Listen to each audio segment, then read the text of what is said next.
नमस्कार दोस्तों, यह कथा श्रीमद् भागवत महापुराण में वर्णित है। बहुत समय पहले राजा नृग नाम के एक महान और दानवीर राजा थे। उन्होंने लाखों गायों का दान किया। उनकी प्रसिद्ध चारों दिशाओं में फैली हुई थी। उनकी हर गाय स्वस्थ, सुंदर और सोने के सींगों तथा चांदी के खुरों से सुसज्जित होती थी।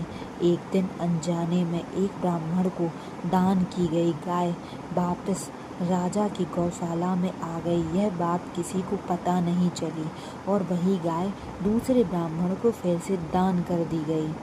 जब पहले ब्राह्मण ने अपनी गाय दूसरे ब्राह्मण के पास देखी तो दोनों में विवाद हो गया। दोनों राजा के पास पहुँचे।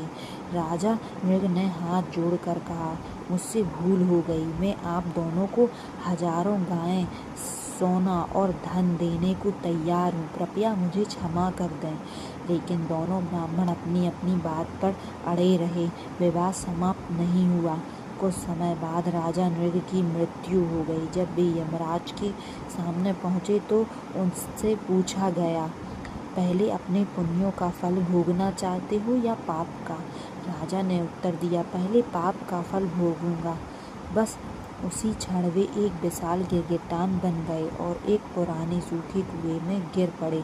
बरसों तक वे वहीं पड़े रहे। बहुत समय बाद भगवान श्री कृष्ण के पुत्र खेलते खेलते उस कुएं के पास पहुँचे। उन्होंने विशाल गिरगिटान देखा और श्री कृष्ण को बुलाया।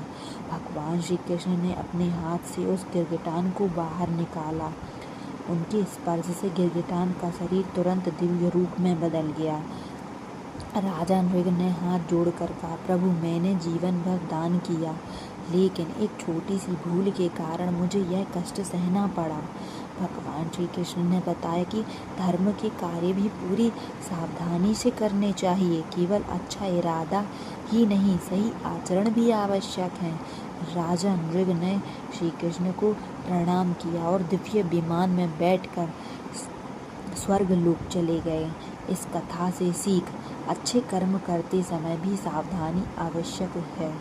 दान या सेवा में छोटी गलती भी बड़ा परिणाम ला सकती है। भगवान की कृपा से सबसे बड़ा कष्ट भी समाप्त हो सकता है। धर्म में ईमानदारी और जिम्मेदारी दोनों का महत्व है।